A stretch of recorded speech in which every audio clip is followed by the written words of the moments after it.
ماشاءاللہ تبارک اللہ۔ السلام علیکم ورحمۃ اللہ وبرکاتہ۔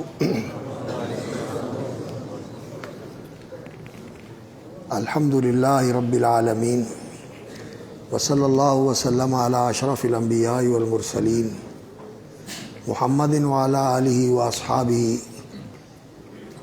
ومن اہتدی بہدیہ ودعا بدعوتہ واستنى بسنتہ الی یوم الدین، واشہد ان لا الہ الا اللہ وحدہ لا شریک لہ، واشہد ان محمدا عبدہ ورسولہ، وبعد۔ فضیلت مآب حضرت شیخ الحدیث صاحب اور فضیلت مآب اساتذہ الجامعۃ السلفیہ اور عزیز القدر طلباء کرام، طالبین علوم نبوت،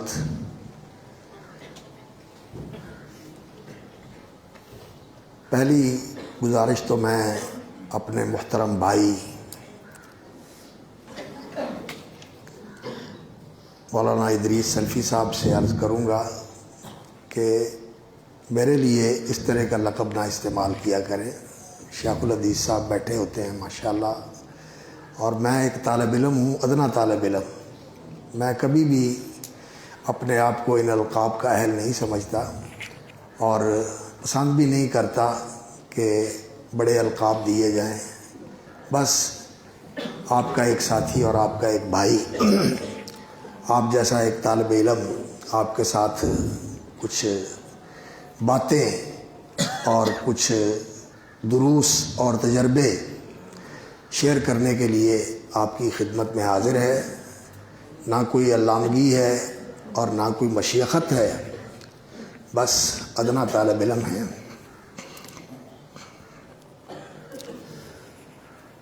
دوسری بات یہ ہے کہ مجھے بتایا گیا کہ ائمہ اور خطباء،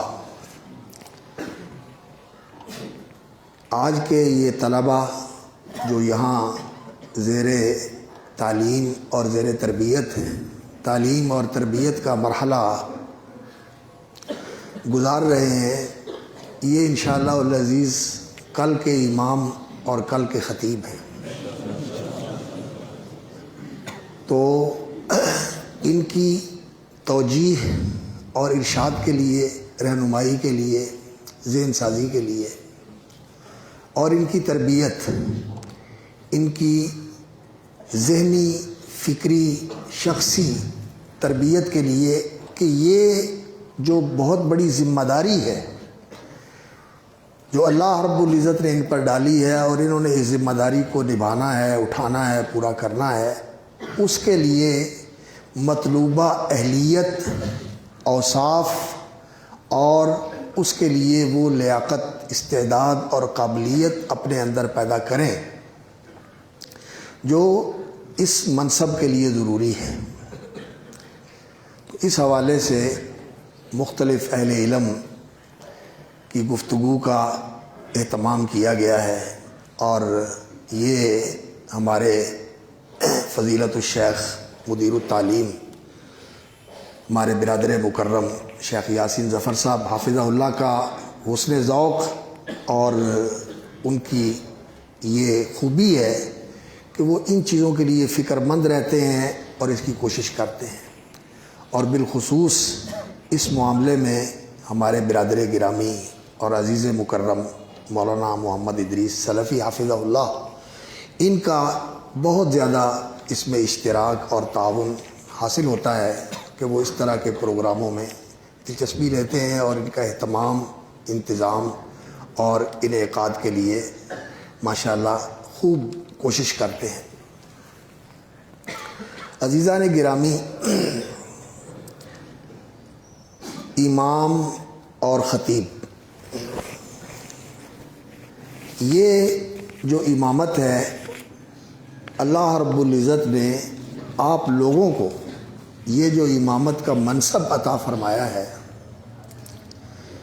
امام عربی زبان کا لفظ ہے، یہ اس شخصیت کو کہا جاتا ہے جو لوگوں کا پیشوا ہو، ان کا آگے چلنے والا ہو، ان کو لیڈ کرنے والا ہو، اور وہ اس کے پیچھے چلنے والے۔ تو امام جس کے پیچھے چلنے کا لوگ قصد کرتے ہیں اور وہ آگے بڑھ کر لوگوں کی رہنمائی کرتا ہے، وہ امام ہے۔ تو امام خیر کے اندر بھی ہوتے ہیں اور امام شر کے اندر بھی ہوتے ہیں۔ شر کے بھی امام ہوتے ہیں اور خیر کے بھی امام ہوتے ہیں۔ خیر کے امام جو ہیں وہ اللہ رب العزت نے نبیوں اور رسولوں کو بنایا ہے،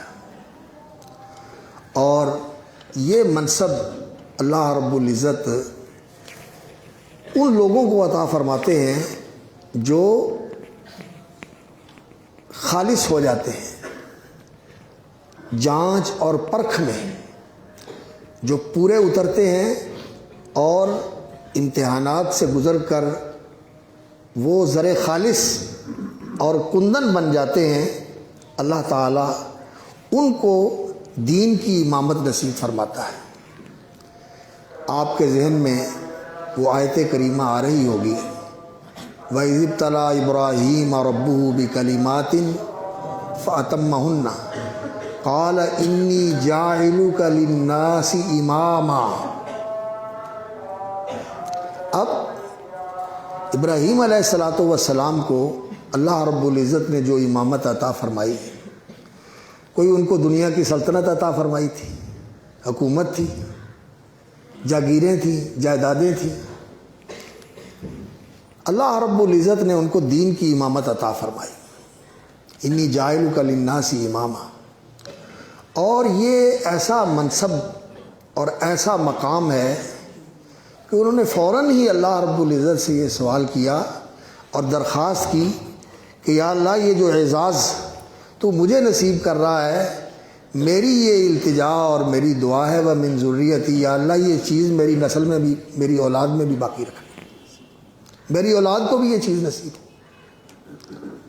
قَالَ لَا يَنَالُ عَهْدِ الظَّالِمِينَ، یہ میرا وعدہ ٹھیک ہے، آپ کی اولاد میں بھی آپ کے وارث ہوں گے اور اس منصب کے اہل جو ہیں وہ جو ہوں گے ان کو ملے گا یہ، لیکن جو ظالم ہوں گے ان کو یہ منصب ملنے والا نہیں، ان کو یہ منصب ملنے والا نہیں۔ تو دین کے اندر امامت یہ بہت بڑا مقام ہے، اور اللہ رب العزت نے آپ کو اس منصب اور مقام کے لیے منتخب فرمایا ہے۔ اس پر اللہ رب العزت کا شکر ادا کریں اور اس منصب کے لیے اپنے آپ کو تیار کریں، اپنے اندر استعداد اور صلاحیت پیدا کریں کہ آپ اس مقام اور منصب کی ذمہ داریاں پوری کر سکیں۔ آج کل جو لوگوں کا رجحان ہے، عام لوگوں کا برتاؤ، رویہ اور سلوک اور لوگوں کی سوچ اور لوگوں کی فکر مندی، اس کا یہ نتیجہ ہے کہ لوگ اس راستے کی طرف آنے کے لیے اتنا زیادہ شوق اور رغبت نہیں رکھتے، لوگوں کے رویے کی وجہ سے، کہ لوگ بے قدری کرتے ہیں، لوگ کوئی اچھا سلوک نہیں کرتے، مقام اور مرتبے کو پہچانتے نہیں ہیں، اور وہ جو ضروری ادب، احترام اور توقیر کا معاملہ ہے وہ اس میں کوتاہی برتتے ہیں۔ اس لیے لوگ شاکی ہوتے ہیں اور اس طرف آنے کی رغبت نہیں رکھتے، اور لوگ بھی اس مقام اور مرتبے کو نہیں پہچانتے کہ یہ کتنا اونچا درجہ اور کتنا اونچا مرتبہ ہے اور اس کے کیا تقاضے ہیں، ان کو ملحوظ رکھنا چاہیے۔ لیکن لوگوں کا جو رویہ ہے یہ کوئی نیا نہیں ہے، لوگوں کا رویہ نیا نہیں ہے، یہ پہلے بھی ایسا ہوتا رہا ہے، پہلے بھی ایسا ہوتا رہا ہے۔ رسول اکرم صلی اللہ علیہ وسلم کی وہ حدیث آپ کے سامنے ہے کہ آپ صلی اللہ علیہ وسلم نے فرمایا کہ میرے سامنے نبی پیش کیے گئے اور ان کی امتیں بھی پیش کی گئیں، میں نے دیکھا کہ کسی نبی کے ساتھ معہ رہت معہ جماعت، اور کسی نبی کو دیکھا کہ ان کے ساتھ چند لوگ ہیں، کسی کے ساتھ دیکھا کہ اکا دکا لوگ ہیں، اور کئی ایسے نبی بھی دیکھے جن کے ساتھ کوئی بھی نہیں ہے، کوئی بھی ساتھی نہیں بنا، اکیلے ہی ہیں۔ تو یہ لوگوں کی بے قدری کو نئی نہیں ہے، یہ چلی آ رہی ہے، اور یہ انسان کی نادانی ہے۔ یہ ظلم و جہول انسان ظلم کرتا ہے، جس کا جو حق ہے وہ نہیں دیتا، اور جس کا وہ جو مقام ہے وہ نہیں جانتا، اور اس مقام پہ اس کو نہیں رکھتا۔ یہ اس کے اندر ظلم اور جہالت کی کمزوری ہے، اس وجہ سے یہ ایسے کرتا ہے۔ وگرنہ سب سے زیادہ انسانیت کے محسن انبیاء ہوتے ہیں، اللہ کے رسول ہوتے ہیں، اور پھر ان کے وارث اور ان کے جانشین اور ان کے مشن کو لے کے چلنے والے نبیوں کے بعد یہ انسانیت کے محسن ہوتے ہیں۔ تو جو انسانیت کا محسن ہو، انسانوں کو اس کا احسان شناس بھی ہونا چاہیے، اور قدردان بھی ہونا چاہیے، اور ممنون اور اس کے لیے شکر گزار بھی ہونا چاہیے۔ لیکن انسان ان کے ساتھ بے قدری والا معاملہ کرتا ہے، بلکہ توہین اور گستاخی والا معاملہ کرتا ہے۔ یہ انسان کی جہالت ہے اور یہ اس کا ظلم ہے۔ لیکن اس سے دل برداشتہ نہیں ہونا چاہیے۔ کیوں؟ اس لیے کہ اصل حیثیت، مقام اور مرتبہ کون سا معتبر ہے؟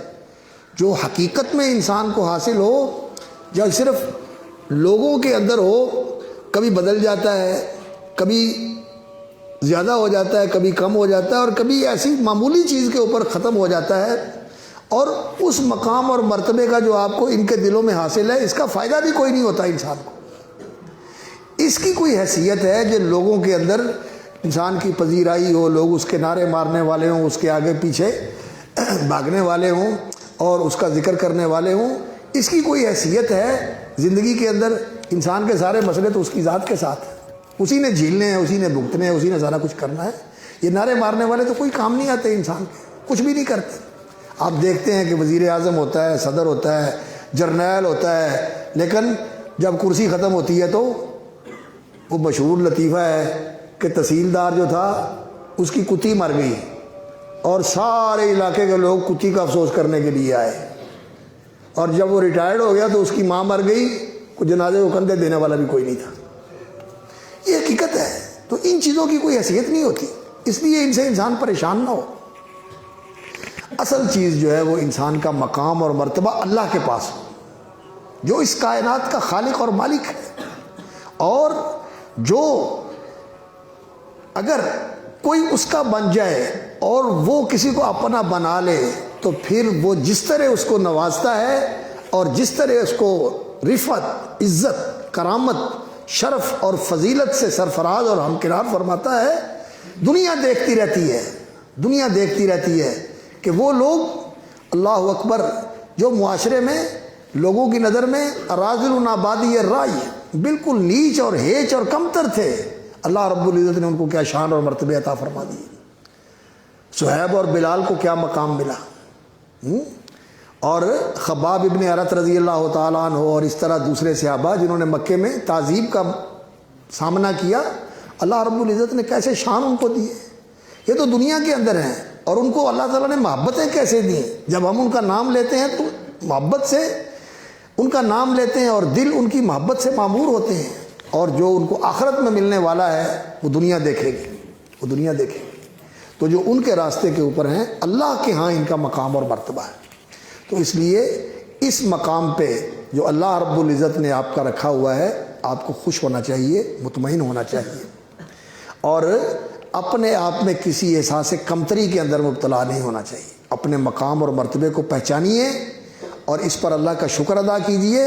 ہاں، آپ کے طرز عمل میں، آپ کے چال چلن میں، آپ کے رویے اور سلوک میں کوئی ایسا کام کوتاہی نہیں ہونی چاہیے، کوئی ایسی تقصیر اور کوئی اس طرح کا رویہ نہیں ہونا چاہیے جو اللہ رب العزت کی بارگاہ میں آپ کا مقام و مرتبہ گھٹا دے۔ اس کی آپ کو فکر ہونی چاہیے، لوگوں کی پرواہ نہیں کرنی چاہیے۔ لوگوں سے بے نیاز ہونا چاہیے۔ باقی رہ جاتا ہے مسئلہ کہ انسان کو یہ فکر ہوتی ہے کہ میرے لیے گزران کا کیا سلسلہ بنے گا، میری زندگی کیسے گزرے گی، میرے مسائل کیسے حل ہوں گے، مجھے وسائل کہاں سے ملیں گے۔ تو اللہ رب العزت نے اس راستے کے لوگوں کے لیے رسول اکرم صلی اللہ علیہ وسلم کو مخاطب کر کے اس راہ کے چلنے والے سارے لوگوں کو یہ پیغام دیا ہے، وَأْمُرْ أَهْلَكَ بِالصَّلَاةِ وَاسْتَبِرْ عَلَيْهَا لَا نَسْأَلُكَ رِزْقًا، آگے کیا ہے، نَحْنُ نَرْزُقُكَ وَالْعَاقِبَةُ لِلتَّقْوَىٰ، نَحْنُ نَرْزُقُكَ، اللہ رزق دینے والا ہے، اللہ تعالیٰ رزق دینے والا ہے انشاءاللہ العزیز۔ اس راستے کے اوپر چلنے والا اور اس جہت کی طرف آنے والا کبھی دنیا کے اندر بھوکا نہیں مرتا، اللہ اس کو رزق دیتا ہے۔ ٹھیک ہے ٹھاٹ باٹ نہ ہو، ٹھاٹ باٹ نہ ہو اس کے پاس دنیا کا، یہ تو ہو سکتا ہے۔ اور میں کبھی کبھی غور کرتا ہوں جب سیرت کا مطالعہ کرتا ہوں کہ رسول اکرم صلی اللہ علیہ وسلم کو اللہ رب العزت نے دنیاوی آسائشوں کے اعتبار سے سچی بات یہ ہے کہ آپ نے اس سطح پر زندگی گزاری، فقر و فاقے میں، قلت وسائل میں، اور آخر تک مال آیا رسول اکرم صلی اللہ علیہ وسلم کے پاس، لیکن نبی صلی اللہ علیہ وسلم نے اس مال کو اپنی ذات پر خرچ نہیں کیا، اپنے ساتھیوں پر خرچ کیا اور بے حساب خرچ کیا، بہت بے نیازی اور بے پرواہی کے ساتھ خرچ کیا۔ جیسا کہ وہ آدمی آیا لینے کے لیے تو اس نے اپنی قوم کو جا کر کہا کہ وہ تو ایسے دیتے ہیں کہ ان کو ختم ہونے کا اندیشہ ہی نہیں، وہ تو ایسے دیتے ہیں، جاؤ جو نظر آ رہا ہے سب ہانک کے لے جاؤ، سارا لے جاؤ، جو کچھ نظر آ رہا ہے یہ سارا تیرے لیے۔ دنیا کو ایسے دیا لیکن اپنی ذات پر کچھ خرچ نہیں کیا۔ بھوک سے پریشان ہوتے ہیں، گھر کے اندر تنگی آ جاتی ہے، بیویاں مطالبہ کرتی ہیں کہ ہم تنگی کے اندر ہیں، ہمارے لیے کو مقرر کریں، تو بجائے اس کے کہ اللہ رب العزت کی طرف سے یہ جواب آتا کہ ٹھیک ہے ان کے لیے وظیفے لگا دو، ان کے لیے یہ کر دو، اللہ رب العزت کی طرف سے آیات التخییر نازل ہوئی کہ میرے نبی کے ساتھ رہنا ہے تو ایسے ہی رہنا پڑے گا جیسے یہ رہ رہے ہیں، اور اگر عیش و عشرت کرنی ہے تو اللہ کے نبی سے پھر تعلق ختم کر لو۔ ان کنتن تریدن الحیات الدنیا وزینتها فتعالین امتعکن واسرحکن سراحا جمیلا۔ تو رسول اکرم صلی اللہ علیہ وسلم نے اس سطح پر زندگی گزاری ہے، کس لیے کہ کل کوئی آدمی یہ نہ کہے جی میں اس لیے دین کا کام نہیں کرتا کہ میرے پاس وسائل نہیں، میں کیسے کروں۔ اللہ کے رسول نے کیسے کام کیا، کن وسائل میں کام کیا، ایسے وسائل بھی کسی انسان کو نہیں ملتے جو اللہ کے رسول صلی اللہ علیہ وسلم کے وسائل تھے، ملتے ہیں۔ یہ تو ہر بندے کے لیے آسان ہے، مٹی اکٹھی کر کے مسجد بنا لو، اوپر جو ہے نا چھپر ڈال لو اور وہاں جو ہے نا وہ کام شروع کر دو دین کا، اور اللہ رب العزت وہاں کیسر و کسرا کے خزانے لا کے رکھ دیتا ہے۔ اس دین کے اندر اللہ نے یہ برکت رکھی ہے۔ اس لیے انسان کو اس راستے کے اوپر آ کر اس بارے میں پریشان نہیں ہونا چاہیے کہ مجھے رزق کہاں سے ملے گا، رزق تو آپ کا اللہ کے پاس ہے، اللہ نے دینا ہے رزق۔ تو یہ دین کی امامت یہ بہت بڑی فضیلت ہے اور بہت بڑا منصب ہے، اور لوگ تو اس کو بڑی توہین اور تحقیر کے ساتھ ذکر کرتے ہیں، بلکہ ان کی بے علمی کا بھی لوگ جو ہے نا تانا دیتے ہیں کہ ان کو پتہ نہیں ہوتا کسی چیز کا۔ ویسے جہالت بھی ہے ہمارے حلقے کے اندر، بے خبری اور لا علمی بھی ہے، یہ بھی ہماری کمزوری ہے۔ ہمیں علم ہونا چاہیے اور ہمیں دین کی پوری واقفیت ہونی چاہیے، اور لوگوں کے بارے میں بھی ہمیں علم ہونا چاہیے۔ اپنی علمی کمی کو پورا کرنے کے لیے ہمیں العلم بالتعلم، علم سیکھنے سے آتا ہے، اپنی علمی استعداد کو بڑھانا چاہیے، علم کے اندر پختگی پیدا کرنی چاہیے، دینی علم کے اندر بھی، اور دنیا کے حالات کو سمجھنا اور لوگوں کے مزاج اور لوگوں کے ذہن کو سمجھنا یہ بھی ہمارے لیے ضروری ہے، تاکہ ہم کلم الناس علی قدر عقولہ، ان سے وہ بات کریں جو ان کی عقل کے مطابق ہے، جس کو وہ سمجھ سکتے ہیں، اور ان کے ذہن کے قریب کر کے بات کو کریں۔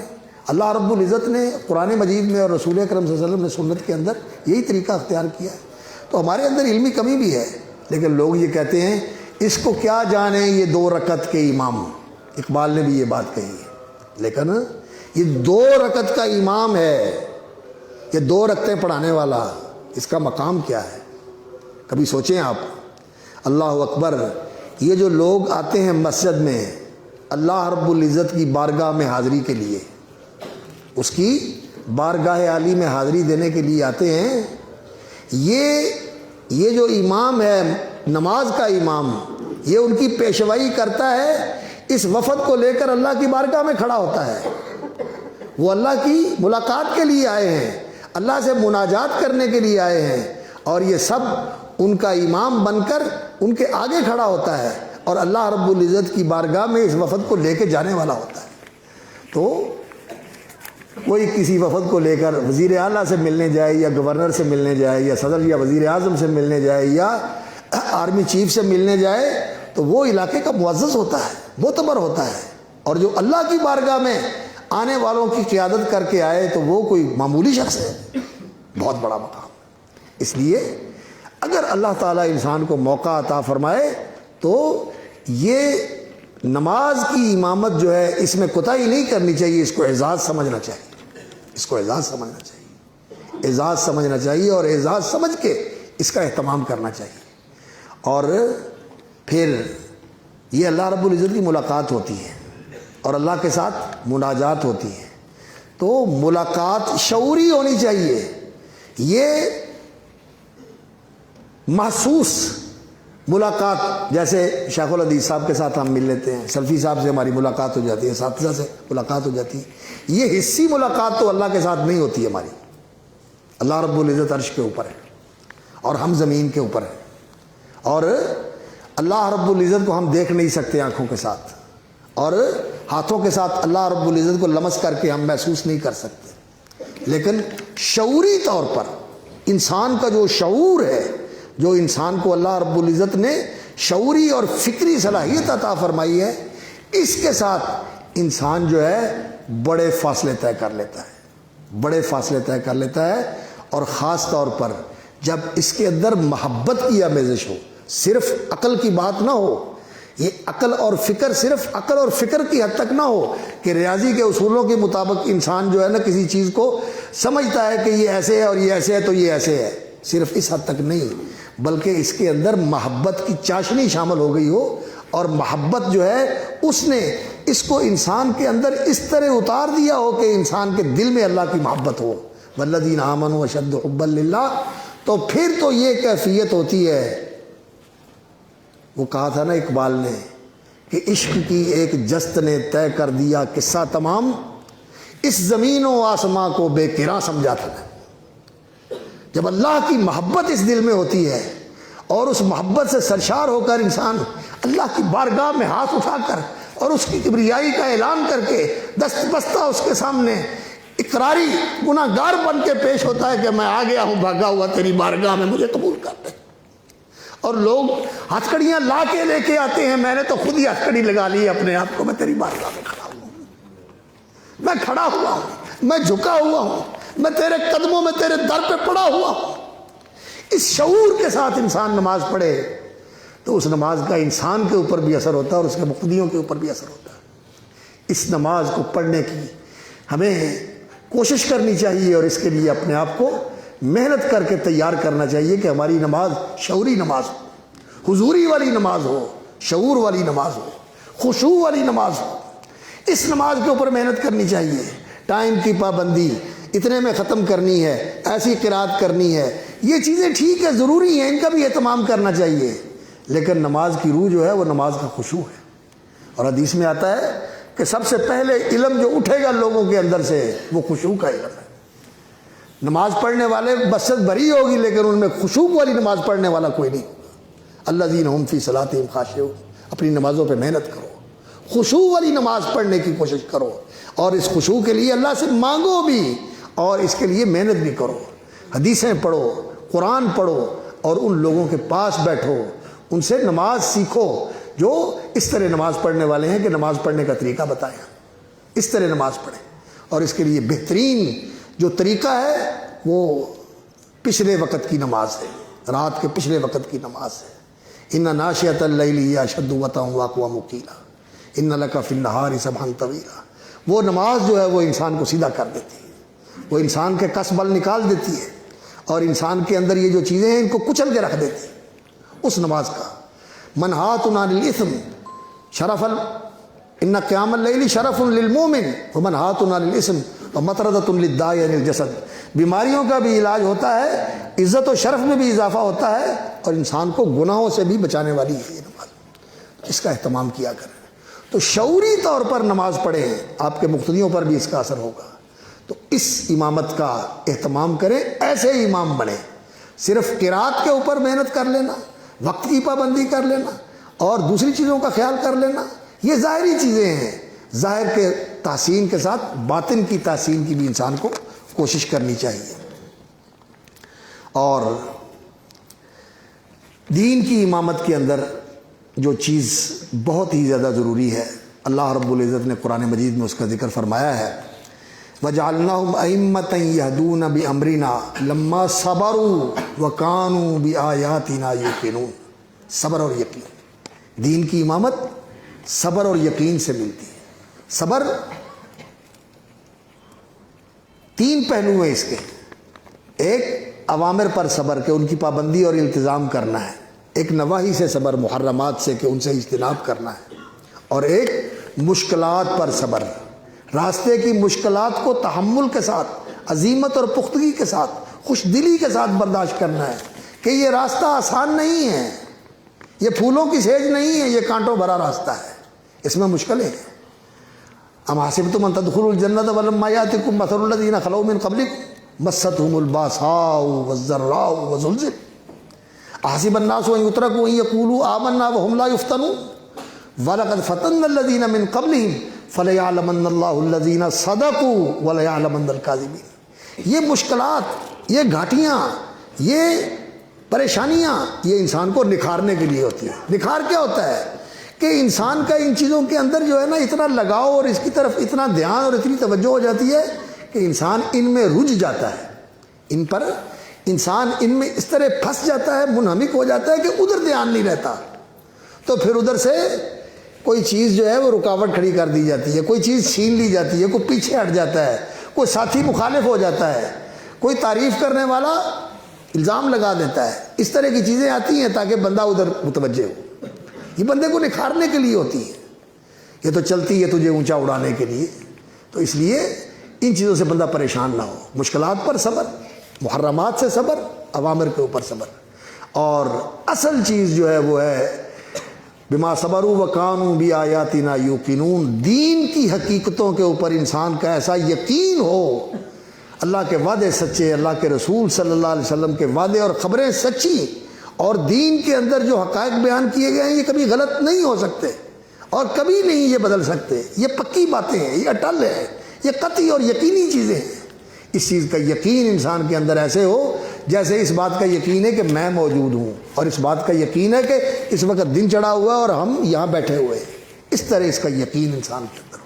اور یہ یقین ہی وہ چیز ہے، اللہ اکبر، کہ انسان کو ایمان کے اندر یہ یقین کی دولت مل جائے. یقین پیدا کرے غافل، یقین سے ہاتھ آتی ہے وہ درویشی کہ جس کے سامنے جھکتی ہے فغفوری. وہ اقبال نے کہا تھا نا، یقین پیدا کرے غافل. اے غفلت میں پڑے ہوئے انسان، اپنے اندر یقین پیدا کر اللہ کی باتوں کا اور اللہ کے رسول کی باتوں کا. اس پر یقین آ جائے تو یہ یقین کی وہ دولت ہے. یقین حاصل کر رہا ہے غافل، یقین سے ہاتھ آتی ہے وہ دولت اور وہ سلطنت اور وہ شوکت اور وہ درویشی کہ جس کے سامنے بڑے بڑے بادشاہ آ کر ایسے سر جھکا کے بیٹھ جاتے ہیں. اللہ اکبر، یہ یقین کی بادشاہ ہے. اس لیے انسان کو یقین کے اوپر محنت کرنی چاہیے، ایمان کے اوپر محنت کرنی چاہیے. اور صحابہ کا یہی امتیاز تھا، ان لوگوں کو یقین تھا، اور آج یقین میں کمی آ گئی. آج یقین میں کمی آ گئی. اور اس کے لیے اپنی حیت، اپنا راستہ، اپنا ظاہر، اپنی وضاقتہ، اس کو نبوی وضاقتہ کے مطابق بنائیں، فیشن کے مطابق نہیں، رواج کے مطابق نہیں، ٹرینڈ کے مطابق نہیں. یہ چیزیں نہیں ہمارے سامنے حیثیت رکھتی، اس لیے کہ ہم رسول اکرم صلی اللہ علیہ وسلم کے علم کے وارث ہیں. وارث ہیں یا نہیں؟ آپ کے علم کے وارث ہیں. اور نبی صلی اللہ علیہ وسلم کا فرمان ہے الہدی الصالح. علماء نے اس کا معنی کیا ہے نیکوں کا راستہ. نیکوں کا طریقہ، نیکوں کا طور طریقہ، ان کا چال چلن، والسمت الصالح والسمت الحسن، یعنی الحیۃ الحسنہ، وہ وضاقتہ، وہ لباس، وہ پہناوا، وہ اٹھک بیٹھک، شخصیت کا وہ مظہر جو حسن اور صالح نیکوں کا ہے اور شریعت کی نظر میں اچھا ہے، ہمارا مظہر وہ ہونا چاہیے، الہدی الصالح والسمت الحسن، اور اللہ اکبر، والاقتصاد، اور میانہ روی، نہ تو تقصیر ہونی چاہیے اور نہ ہی غلو ہونا چاہیے، نہ افراط ہونا چاہیے نہ تفریط ہونی چاہیے، الاقتصاد، میانہ روی، مسائل کے اندر، معاملات کے اندر، ہر چیز کے اندر میانہ روی رکھو۔ اور اللہ تعالیٰ کے رسول صلی اللہ علیہ وسلم نے فرمایا کہ یہ جزء من 24 جزء من النبوۃ، ترمذی کی روایت میں ہے کہ یہ نبوت کے 24 حصوں میں سے ایک حصہ ہے۔ نبوت تو اللہ کی عطا ہے، وہ تو نہیں ملنے والی کسی کو، لیکن جو نبیوں کے اوصاف ہیں، جن اوصاف کی وجہ سے اللہ تعالیٰ ان کو نبوت سے سرفراز فرماتے ہیں، آپ کو تو نبیوں کا ورثہ علم ملا ہوا ہے، تو نبیوں والے اوصاف ہمارے اندر ہونے چاہیے یا نہیں ہونے چاہیے؟ ہمیں نبیوں والے اوصاف اپنے اندر پیدا کرنے چاہیے۔ ہمیں یہ نہیں دیکھنا چاہیے کہ لوگ ایسے کرتے ہیں اور لوگوں میں اب یہ چیز آ گئی ہے، نہیں، ہمیں یہ دیکھنا ہے کہ رسول اکرم صلی اللہ علیہ وسلم کیسے تھے، ہمیں اس کے مطابق اپنے آپ کو بنانا چاہیے۔ تو اپنے ظاہر کی تحسین کرنا، اس لیے جب آپ امامت کروائیں لباس صاف ستھرا رکھیں اور وضاقتہ اپنی باوقار اور سکینت والی رکھیں، اور اچھی طرح خوش لباس ہو کر مسجد میں آیا کریں اور نماز پڑھایا کریں۔ اور جو اس کے اندر بہت زیادہ اہمیت رکھنے والی چیز ہے وہ یہ کہ انسان کے اندر صالحیت ہو اور ایسی جگہوں سے، ایسے کاموں سے، ایسے طریقوں سے بچے جس کی وجہ سے لوگ انگلی اٹھائیں، دیکھیں ہیں کدھر جا رہا تھا، کہاں سے آ رہا تھا، کہاں کھڑا تھا، کیا کر رہا تھا۔ نہیں، حضرت عمر رضی اللہ تعالیٰ عنہ کہا کرتے تھے اتقوا مواضع التہم، جہاں تمہارے متعلق بدگمانی کا امکان ہو سکتا ہے وہاں جاؤ نہیں، اپنے آپ کو بھاگ رکھو گے۔ آپ نے لوگوں کی امامت کرنی، لوگوں کے پیشوا ہیں، لوگوں کے امام ہیں آپ، اور آپ کے لیے لوگ یہ توقع کرتے ہیں کہ آپ بہت اچھے ہوں۔ ہم کہہ دیتے ہیں جو تسی ہو جائے ایسی، جو کھان والے ہو جائے کون والے، نہیں نہیں، آپ امام ہیں، آپ کو اپنے آپ کو ٹھیک کرنا ہے کہ آپ کو دیکھ کر لوگ ٹھیک ہوں، آپ کو دیکھ کر لوگ ٹھیک ہوں، لوگ ہم سے متنفر نہ ہوں۔ تو یہ چیزیں جو ہے نا امامت کے لحاظ سے بہت ضروری ہیں۔ باقی قرآن کی تجوید اور اچھے طریقے سے پڑھنا اور نمازوں کے اندر خشوع کا اہتمام کرنا، یہ بہت ضروری چیزیں ہیں، ان کا اہتمام کرنا چاہیے۔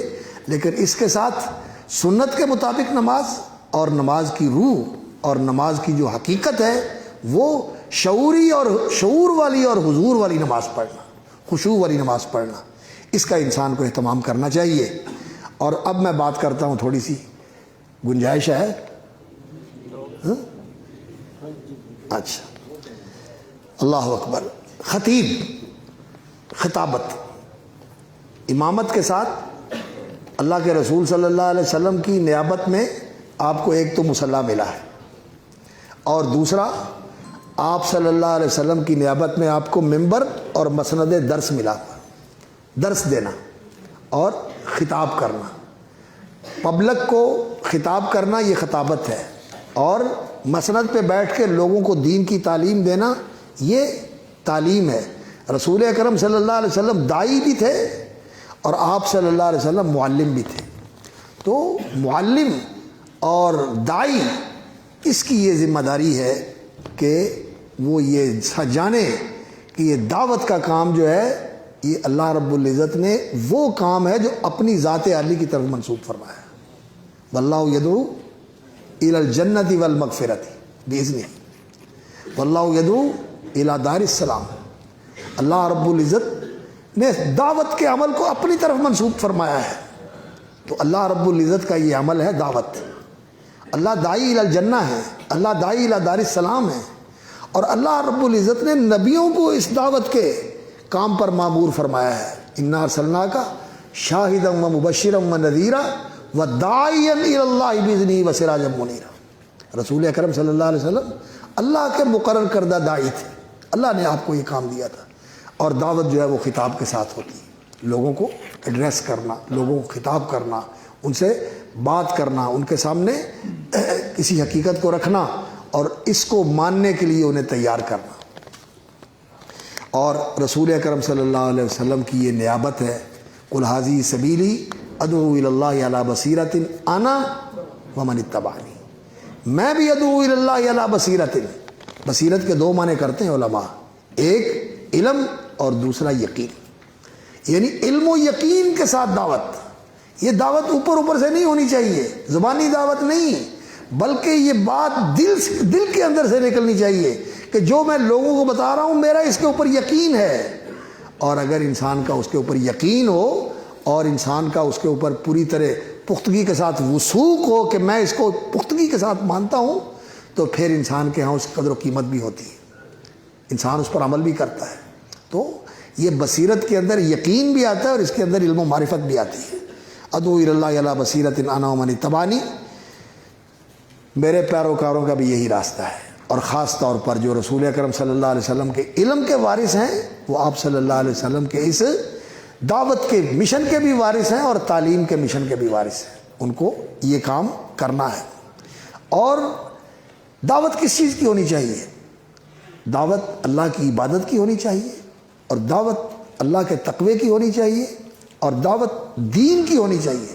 لوگوں کو دین بتائیں، لوگوں کو دین بتائیں، دین کے ایمانیات بتائیں، عبادات بتائیں، اخلاق بتائیں، آداب بتائیں، معاملات کے پہلو بتائیں۔ یہ چیزیں ہیں جو ہماری دعوت کا محور ہونی چاہیے۔ ہم دائی دین کے دائی ہیں، ہم دین کے دائی ہیں، اور سیاست وغیرہ کی بات اگر کبھی آ جاتی ہے تو اس کو اسی طرح ذکر کرنا چاہیے کہ ہم بہت اس بات کے لیے فکر مند ہوتے ہیں کہ حکمران ٹھیک ہو جائیں، حکمران ٹھیک ہو جائیں، اور حقیقت یہ ہے کہ یہ حکمران جو ہیں یہ ہم میں سے ہی نکل کے جاتے ہیں۔ ہم اگر ٹھیک ہو جائیں گے تو ہمارے ٹھیک ہونے سے انشاءاللہ حکمران بھی ٹھیک ہو جائیں گے۔ ہمیں اپنے آپ کو ٹھیک کرنے کی ضرورت ہے، ہمیں اپنے آپ کو ٹھیک کرنے کی ضرورت ہے۔ علیکم انفسکم، اپنے آپ سے شروع کرو۔ ہر آدمی اپنے آپ سے شروع کر دے تو بڑی جلدی کام صحیح ہو سکتا ہے، بڑی جلدی کام صحیح ہو سکتا ہے۔ تو اس لیے حکمرانوں کے متعلق زیادہ بات کرنے کی بجائے انسان جو ہے وہ اپنے بارے میں زیادہ سوچے اور لوگوں کو بھی اس بات کی طرف لے کے آئے کہ لوگ اپنی اصلاح کے اوپر توجہ دیں۔ اور باقی آج کل جو لوگوں کا رویہ ہے کہ معاشرے کے اندر یہ ہے، لوگ ایسے کرتے ہیں، لوگ ایسے کرتے ہیں، فلاں ایسے کرتا ہے، فلاں ایسے کرتا ہے، اس کے اوپر زیادہ گفتگو کرنے کی بجائے یہ صرف ضمناً کہیں بات آ جائے تو اشارہ کر دینا چاہیے کہ یہ قابل اصلاح چیز ہے۔ اصل جو ہے نا مثبت اور عملی چیزیں لوگوں کو بتانی چاہیے کہ یہ چیزیں کرنے کی ہیں، ہم ان میں کوتاہی کر رہے ہیں، ہمیں یہ کرنا چاہیے، ہمیں یہ کرنا چاہیے۔ اور ایمانیات کے اوپر توجہ دینی چاہیے، سارے ایمانیات کا بیان کرنا چاہیے، اور عبادات کا بیان کرنا چاہیے، اور ان کی حقیقت بتانی چاہیے، اور ان کے جو مسائل اور احکام ہیں وہ بھی بتانے چاہیے، اور اسی طرح معاملات کے بارے میں، اور خاص طور پر اخلاق اور آداب کے بارے میں۔ یہ دین کا وہ حصہ ہے جو بہت زیادہ نظر انداز کر دیا گیا ہے، یہ معذور ہے۔ اخلاق کی بات بھی نہیں کرتے، ہاں صرف یہ ہوتا ہے کہ جی اس نے اخلاق، اس نے اخلاق، اس نے اخلاق، لیکن اس نے اخلاق کیا ہے؟ اس نے اخلاق کیا ہے؟ اس نے اخلاق تو یہ ہے کہ احسن الی من اساء الیک، جو تیرے ساتھ برا کرتا ہے تو اس کے ساتھ احسان کر۔ اس نے اخلاق تو یہ ہے، اس کی تربیت بھی دینی چاہیے اور اس کی تلقین بھی کرنی چاہیے۔ تو حسن اخلاق کی بھی تعلیم دینی چاہیے، اور اس کے ساتھ اسلامی آداب، بیٹھنے اٹھنے کا طریقہ، بڑے چھوٹے کا احترام، عالم کا احترام، جاہل کا احترام، جاہل کا بھی احترام ہوتا ہے۔ رسول اکرم صلی اللہ علیہ وسلم کی مسجد میں جو صحابی نے آگے پیشاب کر دیا تھا، جاہل تھا نا، تو نبی صلی اللہ علیہ وسلم نے کیا کیا؟ واللہ ما قہرنی ولا نہرنی ما رأیت معلما احسن منہ۔ اور ہماری مسجد میں کوئی آگے کر دے، زندہ بچے گا؟ نہیں بچے گا، لوگ اس کا کچھ عمر نکال دیں گے۔ ادب نہیں ہے، ادب نہیں ہے، دین ادب سکھاتا ہے۔ عالم کا ادب ہے، آنے والے کا ادب ہے، جانے والے کا ادب ہے، ساتھ بیٹھے ہوئے کا ادب ہے، اخلاق ہے۔ ان چیزوں کو سیکھنا بھی ہے اور ان چیزوں کو سکھانا بھی ہے۔ آپ کا خطبہ، آپ کا واعظ، آپ کے دروس ان چیزوں کے اوپر ہونے چاہیے۔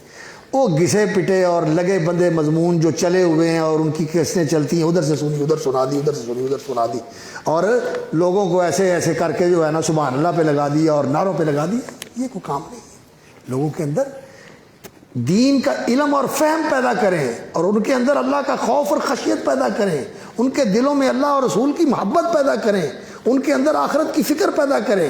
یہ چیز ہونی چاہیے.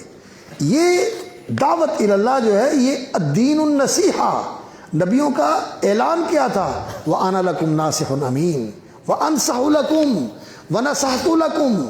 ناصحیت، ناصح کیا ہوتا ہے؟ دوسروں کی خیر خواہی کرنے والا، کہ یہ جدھر جا رہے ہیں میں ان کو ادھر سے ہٹاؤں، یہ جہنم کی طرف جا رہے ہیں، یہ گمراہی کی طرف جا رہے ہیں، یہ اپنی بربادی کی طرف جا رہے ہیں، میں انہیں اچھے راستے کی طرف لے کے آؤں. تو یہ خیر خواہی کے جذبے کے ساتھ انہیں اللہ کا دین پہنچائیں اور پورا دین پہنچائیں، سارے دین کے اوپر محنت کریں. اور اس کے لیے بہترین طریقہ یہ ہوتا ہے کہ آپ قرآن کا درس دیا کریں اور حدیث کا درس دیا کریں. حدیث کا درس دیا کریں، قرآن کا درس دیا کریں، اور سیکھنے سکھانے اور سمجھنے سمجھانے اور سن کر عمل کرنے اور آگے پہنچانے کا لوگوں کے اندر رجحان بنائیں، اس کا لوگوں کے اندر ذہن بنائیں اور لوگوں کو اس بات کے اوپر لگائیں. پہلے ایسے ہی ہوتا تھا کہ ہمارے جو اہل حدیث ہوتے تھے درس سنتے تھے، علماء بیان کرتے تھے قرآن اور حدیث، اور لوگ کہا کرتے تھے کہ اہل حدیثوں کا کوئی عام آدمی بھی ہو تو وہ دوسرے کے مولویوں سے زیادہ اس کے پاس دین کی معلومات ہوتی. لوگ ایسے ہوتے تھے. لیکن آج کل وہ تقریریں سنتے رہتے ہیں، کیسٹیں سنتے رہتے ہیں، لیکن دین کا پتہ کوئی نہیں ہوتا، مسائل کا علم نہیں ہوتا. تو اللہ رب العزت سے یہ دعا کرنی چاہیے کہ انسان جو ہے یہ مقام، اس کی عظمت کو پہچان کر اس کا حق ادا کر سکے. یہ خطبہ جو ہوتا ہے نا، یہ بصیرت کے ساتھ دینا چاہیے، علم کے ساتھ دینا چاہیے، تیاری کر کے مطالعہ کر کے دلائل کے ساتھ دینا چاہیے. یہ ایسے ہی سوچ کے ادھر ادھر کی باتیں اور وقت گزار دیا، یہ نہیں ہونا چاہیے. ہمارے دوست ہیں، اللہ تعالیٰ ان کی زندگی میں برکت کرے، ماشاءاللہ بڑے اچھے خطیب ہیں، حافظ عبدالغفار اوان مدنی حافظہ اللہ تعالیٰ. تو وہ مرکز اہل حدیث جو علامہ صاحب نے بنایا تھا، آج کل علامہ ابتسام صاحب وہاں جمعہ پڑھاتے ہیں، تو وہاں جمعہ پڑھایا کرتے تھے، اور قریب ہی ایک اور مسجد تھی وہاں بھی لوگ جمعہ پڑھتے تھے. تو ان کا طریقہ یہی تھا کہ یہ دینی مسائل، احکام، شرائع اور ان کے بارے میں دلائل، اور ان کے ساتھ جو ہے نا لوگوں کو بتانا کہ یہ کام ایسے کرنا ہے، ایسے نہیں کرنا ہے، ایسے کرنا ہے، ایسے نہیں کرنا، یہ چیزیں بتاتے تھے. تو کچھ لوگوں نے ان کے پاس جمعہ پڑھا اور کہنے لگے حافظ صاحب وہاں جمعہ پڑھتے ہوئے تو ہمیں کتنے سال گزرتے تھے، ہمیں دین کا پتہ نہیں چلا. آپ کے پاس چند جمعے پڑھے ہیں، الحمدللہ دین کی سمجھ آ گئی کہ دین ہے کیا. تو آپ کے خطبے بھی ایسے ہونے چاہیے، اور آپ کو اللہ رب العزت نے شاہد بنایا ہے، دین کے گواہ.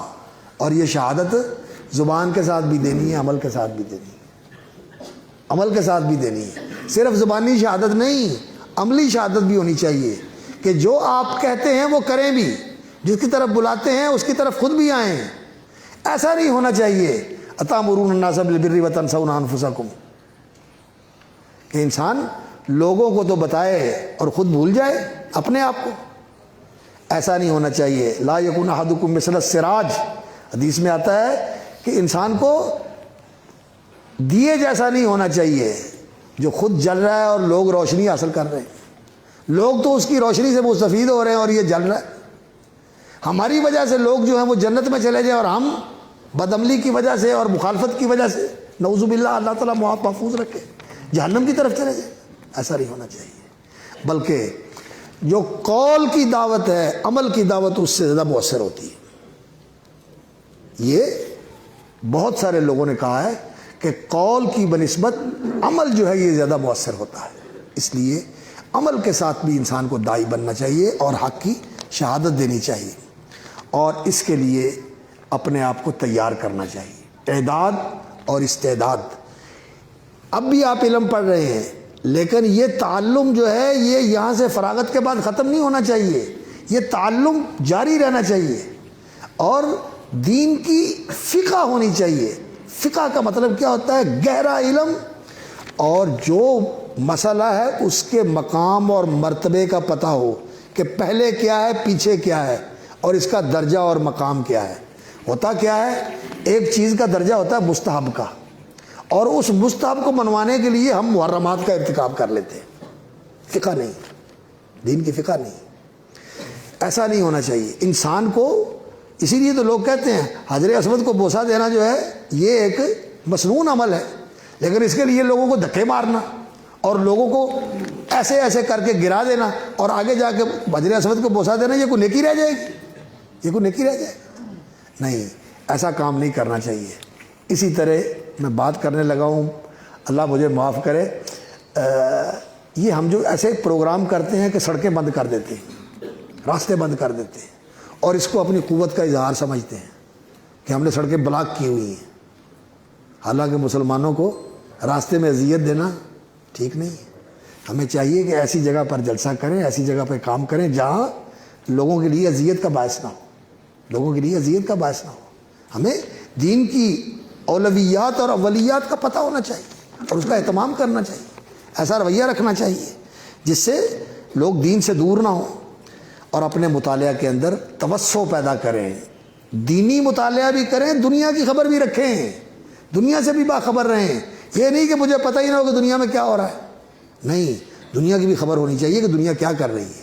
لِتَسْتَبِينَ سَبِيلُ الْمُجْرِمِينَ، مجرموں کا راستہ بھی آپ کے سامنے واضح ہونا چاہیے اور حق کے بارے میں بھی آپ کو پتہ ہونا چاہیے. وَلِيَقُولُوا دَرَسْتَ، آپ نے حق بھی سمجھا ہوا ہے، پڑھا ہوا ہے، اس کی بھی پوری خبر ہے اور لوگوں کے بارے میں بھی ہم اندھیرے نہیں ہیں، اس کا بھی انسان کو پتہ ہونا چاہیے. اور یہ جو دعوت اور خطابت کا کام ہے یہ ڈیلیور ہے، ڈیلیوری ہے. دے رہے ہیں آپ، دے رہے ہیں، درس دے رہے ہیں، تعلیم دے رہے ہیں، خطبہ دے رہے ہیں، یہ دے رہے ہیں. یہ جو کچھ آپ کے اندر تھا نکل رہا ہے اور جب کوئی چیز نکلتی ہے تو پیچھے خالی ہو جاتا ہے نا، تو اس کو ریچارج کرنے کی ضرورت ہوتی ہے. موبائل آپ استعمال کرتے ہیں تو اس کے بعد کیا ہوتا ہے؟ بیٹری کو ریچارج کرنے کی ضرورت ہوتی ہے. گاڑی چلاتے ہیں، پٹرول ختم ہو جاتا ہے، دوبارہ ٹینک کو فل کرنے کی ضرورت ہوتی ہے. یہ جو آدمی کام کرتا ہے اس سے انسان کی روحانیت کمزور ہوتی ہے، اس روحانیت کو ریچارج کرنے کی ضرورت ہے. ہم اس پر توجہ نہیں دیتے، صرف خطبہ دینا ہی کام رکھا ہوا ہے، اپنا پتہ نہیں میرے اندر بھی کوئی رہ گیا کہ نہیں رہ گیا. اللہ اکبر. مجھے ایک بڑی شاندار بات مولانا ابوالحسن ندوی کی بات ہے، انہوں نے یہ بات لکھی. شیخ صاحب مجھے یہ بڑی بات جو ہے نا یاد رہتی ہے. وہ فرماتے ہیں کہ کئی درخت ایسے ہوتے ہیں جن کا پھل ہوتا ہے اور وہ پھل میٹھا ہوتا ہے، لیکن پھلدار درخت جو ہے وہ خود کڑوا ہوتا ہے. کڑوا ہوتا ہے. آم، نیم تو خیر ویسے ہی کڑوا ہے نا. آم جو ہے اس کا پھل میٹھا ہے لیکن خود جو ہے وہ کڑوا ہے، اس کے پتے بھی کڑوے ہیں، اس کی ٹہنی بھی کڑوی ہے، تو پھل میٹھا اس کا. تو جو میٹھا پھل دینے والا ہے وہ خود کڑوا ہو جاتا ہے. اور گنا جو ہے یہ اس سے نچوڑ کے پھل نکالا جاتا ہے اور خود یہ میٹھا ہوتا ہے، اس کے اندر ہی رہتا ہے. تو یہاں سے انہوں نے استدلال کیا، انہوں نے کہا کہ جو دینے والا ہے نا اس کو اپنے اندر بھی کچھ رکھنا چاہیے، کوئی مٹھاس تیرے اندر بھی رہے، کوئی توانائی تیرے اندر بھی رہے. اور یہ جو توانائی انسان کی روحانی توانائی صرف ہو جاتی ہے، لوگوں کی طرف منتقل ہو جاتی ہے. اللہ رب العزت نے تو رسول اکرم صلی اللہ علیہ وسلم کو سورۃ المزمل کے اندر اس کا پورا چارٹ دیا ہے کہ اپنے آپ کو کیسے آپ نے ریچارج کرنا ہے. سورۃ المزمل کی تفسیر پڑھیں. حضرت شاہ عبدالعزیز رحمۃ اللہ علیہ نے جیسے حقائق بیان کیے ہیں تفسیر عزیزی کے اندر پڑھنے والے، فارسی میں ہے، اس کو اردو میں بھی ترجمہ ہوا ہے، پڑھیں اس کو. اور علماء نے بھی لکھا ہے. سچی بات ہے، انسان سادہ ترجمہ ہی پڑھ لے. یا ایھا المزمل قم اللیل الا قلیلا نصفہ او انقص منہ قلیلا او زد علیہ ورتل القرآن ترتیلا. ورتل القرآن ترتیلا، ٹھہر ٹھہر کے پڑھو، دوہرا دوہرا کے پڑھو اور اس طرح پڑھو جس طرح حضرت عبداللہ بن مسعود کہتے ہیں کہ اللہ اکبر اللہ اکبر حرکوا بہ القلوب وقفوا عند عجائبہ. اس دل کو جھنجھوڑو اس قرآن کے ساتھ. ورتل القرآن ترتیلا، اور جو اس کے عجائب ہیں ان پر توقف کرو، ٹھہرو، غور کرو ان کے اوپر. ان لک فی النہار سبحا طویلا، دن کے اندر مصروفیت بڑی ہے، لوگوں کو سمجھانا، بتانا، پہنچانا، یہ ساری ذمہ داریاں ہیں.